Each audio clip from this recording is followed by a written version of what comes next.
Pre మార్కెట్కి సంబంధించిన ప్రధాన అంశాలు చర్చించుకుందాం. ముందుగా మిత్రులందరికీ స్వాగతం. ఈరోజు మే 15వ తారీఖు బుధవారం. బ్యాంక్ నిఫ్టీ ఎక్స్పైరీ ఉంది. ముందుగా ఏడిఆర్స్ యొక్క సెంటిమెంట్ ఎలా ఉందనేది ఒకసారి చూద్దాం. ఇక్కడ మనం చూసుకున్నట్టయితే డాక్టర్ రెడ్డిస్ మాత్రం నెగిటివ్గా ఉంది. ఐసిఐసిఐ బ్యాంక్ ఫ్లాట్గా ఉంది. హెచ్డిఎఫ్సి బ్యాంక్ కానీ, ఇన్ఫోసిస్, విప్రో అన్నీ కూడా చక్కగా పాజిటివ్గా ఉన్నాయి. ఓవరాల్ కొద్దిగా కాంటెక్స్ట్ మనం తీసుకున్నట్టయితే కొంచెం పాజిటివ్ సెంటిమెంట్లో క్లోజ్ అయినాయి అని చెప్పేసి చెప్పుకోవచ్చు.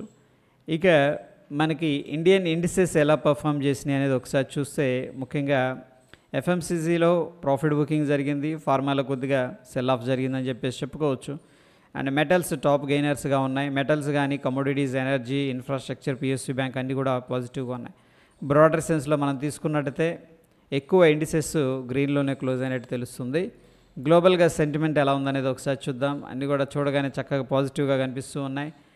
హాంకాంగ్ నెగిటివ్గా ఉంది. ఏషియా మార్కెట్, జపాన్, నిక్కీ నెగిటివ్గా కనిపిస్తుంది. యుఎస్ మార్కెట్స్ అయితే నిన్న పవెల్ ఫెడ్ ఏంటంటే ఇంట్రెస్ట్ రేట్ గురించి మాట్లాడింది, దాన్ని చూద్దాం. అయితే ప్రస్తుతం ఫ్లాట్గా ఉందని చెప్పేసి చెప్పుకోవచ్చు.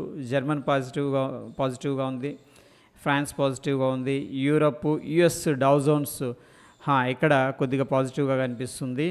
రష్యా పాజిటివ్గా ఉంది. లండన్, సౌత్ కొరియా అన్నీ కూడా పాజిటివ్గా ట్రేడ్ అవుతున్నట్టు తెలుస్తుంది. సో గ్లోబల్ మార్కెట్స్ మనం అబ్జర్వ్ చేసినట్టయితే ఏషియా మార్కెట్ మాత్రం కొద్దిగా నెగిటివ్గా ఉంది, కానీ మిగతా అన్నీ కూడా దాదాపుగా పాజిటివ్గా ఉన్నట్టు తెలుస్తుంది.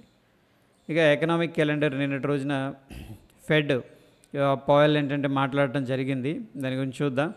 దాని తర్వాత ఇక్కడ యూఎస్కి సంబంధించిన డేటా అనేది రావడం జరుగుతుంది. ఈవినింగ్ 6 o'clockకి ఏది core CPI data, retail sales, CPI యురానియర్ data, okay, retail sales and crude oil inventory data కూడా మనకి ఈవినింగ్ 8 o'clock రావడం అనేది జరుగుతుంది. ఇది ఫండమెంటల్గా ఏంటంటే వెరీ ఇంపార్టెంట్ ఫ్యాక్టర్ అని చెప్పేసి చెప్పుకోవచ్చు. సో నిన్న జరిగిన స్పీచ్ని మనం చూసినట్టయితే పవెల్ ఏం చెప్పారంటే మనకి ఇక్కడ ఏదైతే ఇన్ఫ్లేషన్ ఉందో స్టిల్ కొద్దిగా ఎక్కువగానే ఉంది, బట్ ఇట్ ఈస్ మిక్స్డ్ అని చెప్పేసి చెప్పడం జరిగింది.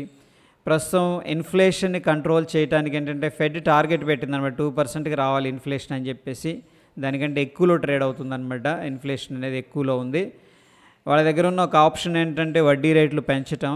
అయితే రిపోర్టర్స్ అడిగిన ప్రశ్నలకి ఏంటంటే పవెల్ గారు సమాధానం చెప్పారు. ఇక్కడ ఏంటంటే ప్రస్తుతానికి వడ్డీ రేట్లు పెంచే ఆలోచన అయితే లేదు, మనకి 5.25 నుంచి 5.5% మాత్రమే ఉంచడం జరుగుతుందని చెప్పేసి లాంగ్ టర్మ్లో మెన్షన్ చేయడం జరిగింది.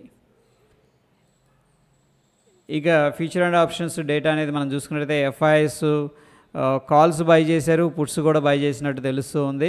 సో ఓవరాల్గా నెట్ టు నెట్ మనం చూసుకున్నట్టయితే కాల్స్తో కంపేర్ చేస్తే పుట్స్ కొంచెం తక్కువగా బై చేశారు, కాబట్టి కొద్దిగా బుల్లిష్ సెంటిమెంట్ ఉందని చెప్పేసి మనం అనుకోవచ్చు. At the same time index ఫీచర్స్ని మనం చూసుకున్నట్టయితే ఎఫ్ఐఎస్ అయితే స్టిల్ షార్ట్ చేస్తున్నట్టు తెలుస్తూ ఉంది. So based on the index మనం చూస్తే బేరిష్ సెంటిమెంట్లో కనిపిస్తుంది. మేబీ హెడ్జింగ్ పర్పస్ ఆప్షన్స్ అనేది బై చేసి ఉండొచ్చు. ఇక క్యాష్ మార్కెట్ అనేది మనం చూసుకున్నట్టయితే ఎఫ్ఐఎస్ అయితే కంటిన్యూస్గా సెల్ చేస్తున్నారు, ఎక్కడ కూడా వాళ్ళు సెల్లింగ్ ఆపలేదు. చూడండి ఇక్కడ అంతా కూడా బ్లూ లైన్స్ అన్నీ కూడా జీరో లైన్ కింద ట్రేడ్ అవుతున్నాయి. చూడండి మీనింగ్ ఏంటంటే వాళ్ళు సెల్లింగ్ చేస్తున్నారు. ఇక్కడ రీసెంట్గా 14th అంటే నిన్న డేటా మనం చూసుకుంటే ఎఫ్ఐఎస్ 4066 కోట్లు క్యాష్ మార్కెట్లో సెల్ చేశారు. ఎఫ్ఐఎస్ ఏమో 3528 కోట్లు క్యాష్ మార్కెట్లో బై చేశారు. ఎఫ్ఐఎస్ అయితే కంటిన్యూస్గా బై చేస్తున్నారు, ఎఫ్ఐఎస్ కంటిన్యూస్గా సెల్ చేస్తున్నారు, డిఐఎస్ కంటిన్యూస్గా బయింగ్ అయితే చేస్తూ వస్తున్నారు. ఇక ఓపెన్ ఇంట్రెస్ట్ అనేది మనం నిఫ్టీకి ఒకసారి చూద్దాం. టోటల్గా చూస్తే ఇక్కడ కొంచెం బ్యాలెన్స్డ్గా కనిపిస్తుంది, బట్ స్టిల్ మనకి 22,300 దగ్గర కొద్దిగా రెసిస్టెన్స్ ఉంది. దాని తర్వాత 22,000 దగ్గర మాత్రం స్ట్రాంగ్ సపోర్ట్ అయితే కనిపిస్తుంది. బ్రాడర్ సెన్స్లో ఏంటంటే కొంచెం బ్యాలెన్స్డ్గా ఉందని చెప్పేసి చెప్పుకోవచ్చు. యాజ్ ఆఫ్ నౌ బెరిష్గా ఏం లేదులేండి, బ్యాలెన్స్డ్గా ఉంది. బ్యాంక్ నిఫ్టీ మాత్రం మనకి స్టిల్ 48,000 లెవెల్ దగ్గర మాత్రం స్ట్రాంగ్ రెసిస్టెన్స్ ఉంది. సో ఆ లెవెల్ అనేది మనం వాచ్ చేయాల్సి ఉంటుంది, ఎస్పెషల్లీ ఈరోజు ఎక్స్పైరీ ఉంది. దాని తర్వాత మనం చూసుకున్నట్లయితే 47,500 దగ్గర ఒక మోస్తరు సపోర్ట్ అయితే కనిపిస్తుంది. సో 48,500 దగ్గర కూడా స్ట్రాంగ్ రెసిస్టెన్స్ కనిపిస్తుంది. బ్యాంక్ నిఫ్టీలో మాత్రం కొద్దిగా బేరిష్ సైడ్ ఉన్నట్టు డేటా అనేది చూపిస్తూ ఉంది. ఇక ఇండియా విక్స్ అనేది కూల్ అయింది 2% దాకా, ఒక షూటింగ్ స్టార్ లాగా ఫార్మేషన్ జరిగింది, ఒకసారిగా షార్ప్గా రైజ్ అయ్యి నిన్న అయితే కూల్ అయింది. So that is good. And dollar index అనేది తగ్గుముఖం పడుతుంది, తగ్గుతూ వస్తుంది. సో ప్రాబ్లం ఏంటంటే మనకి ఇక్కడ ఒక ట్రెండ్ లైన్ అయితే కనిపిస్తుంది. సో మేబీ ఆ ట్రెండ్ లైన్ టచ్ చేస్తుందేమో చూడాలి. డాలర్ ఇండెక్స్ వీక్గా ఉందంటే మన ఇండియన్ మార్కెట్స్ కొద్దిగా పాజిటివ్గా ఉండే అవకాశం ఉంది. ఎనీహౌ ఇక్కడ ప్రస్తుతం అయితే మనకి ఒక ఇన్సైడ్ క్యాండిల్ అనమాట. నిన్న సెల్ ఆఫ్ జరిగింది కానీ మళ్ళీ వెంటనే గ్యాప్ అప్ అయింది కాబట్టి మనం కొంచెం క్లోజ్గా మానిటర్ చేయాల్సి ఉంటుంది. ఇక డౌ జోన్స్ డైలీ టైం ఫ్రేమ్లో చూసుకున్నట్టయితే డబ్ల్యూ ప్యాటర్న్ బ్రేక్అవుట్ అయింది. అక్కడ కూడా బ్రేక్అవుట్ అయిన తర్వాత కంటిన్యూస్గా ర్యాలీ అనేది చేస్తూ ఉంది. సో ప్రాబ్లీ మనకి ఇమీడియట్గా నెక్స్ట్ ఉన్న రెసిస్టెన్స్ 40,000 లెవెల్ అని చెప్పేసి చెప్పుకోవచ్చు. సో ఆ వైపుగా అయితే యుఎస్ మార్కెట్స్ అయితే వెళుతున్నట్టు క్లియర్గా తెలుస్తూ ఉంది. ఇక నిఫ్టీ విషయానికి వస్తే మనం అనుకున్నాం కదా 22,300 లెవెల్, ఎందుకంటే ఈ క్యాండిల్ హై కూడా ఆల్మోస్ట్ అదే లెవెల్ కనిపిస్తుంది. బట్ ఎనీహౌ లాస్ట్ 3 డేస్ నుంచి కూడా బాయింగ్ అయితే జరిగింది. 250 దగ్గర కొద్దిగా ప్రాఫిట్ బుకింగ్ అయితే చేసుకుంటున్నట్టు తెలుస్తూ ఉంది. బ్యాంక్ నిఫ్టీలో కొంచెం డోజీ ఫార్మేషన్ కనిపిస్తుంది. ఒక షూటింగ్ స్టార్ కింద నుంచి రిజెక్షన్ అయితే జరిగింది. బట్ అగైన్ ఒక ఇండెసిషన్ క్యాండిల్ ఫార్మేషన్ జరిగింది.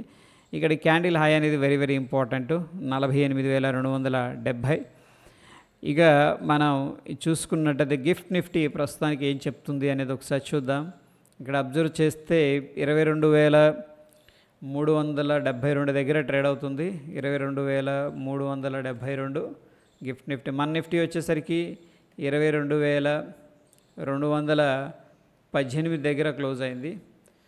సో దగ్గర మనకి ఒక 140 పాయింట్స్ నుంచి 150 పాయింట్స్ పాజిటివ్గా కనిపిస్తుంది. Based on the gift Nifty ఏంటంటే మనం ఒక స్మాల్ గ్యాప్ అప్ అయితే ఎక్స్పెక్ట్ అయితే చేసుకోవచ్చు. ఇక కొన్ని బజ్జింగ్ స్టాక్స్ ఉన్నాయి friends. Hero motor carp all time high trade అవుతుంది. వరుణ్ బెవరేజెస్ 5% పెరిగింది. మ్యాన్కైండ్ ఫార్మా 4.5% పెరిగింది. కరూర్ వైశ్య బ్యాంకు 3% పెరిగింది. ఓకే, ఈ స్టాక్స్ అన్నీ కూడా ఏంటంటే మనం వాచ్ లిస్ట్ పెట్టుకోవచ్చు. ఇవి ఏంటంటే మొమెంటం ఉండే స్టాక్స్. ఇవన్నీ కూడా మన టెలిగ్రామ్లో అయితే నేను పోస్ట్ చేస్తాను, అక్కడి నుంచి ఒకసారి ఈ స్టాక్స్ గురించి చదవండి.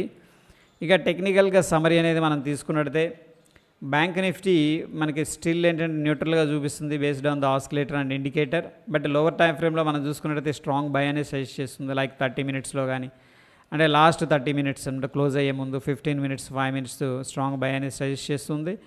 అండ్ డైలీలో మాత్రం neutral doji kind of thing ఏంటంటే సజెస్ట్ చేస్తూ ఉంది. ఇకపోతే మనకి ఇక్కడ నిఫ్టీ 50 చూసుకున్నట్టయితే సెల్ అనేది సజెస్ట్ చేస్తుంది based on the oscillator and indicator.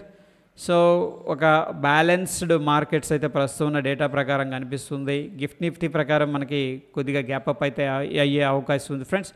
ఇది ప్రీ మార్కెట్ రిపోర్ట్. మన వీడియోని లైక్ చేయండి. మరొక ఎపిసోడ్లో మళ్ళీ కలుసుకుందాం. Stay tune. ధన్యవాదాలు.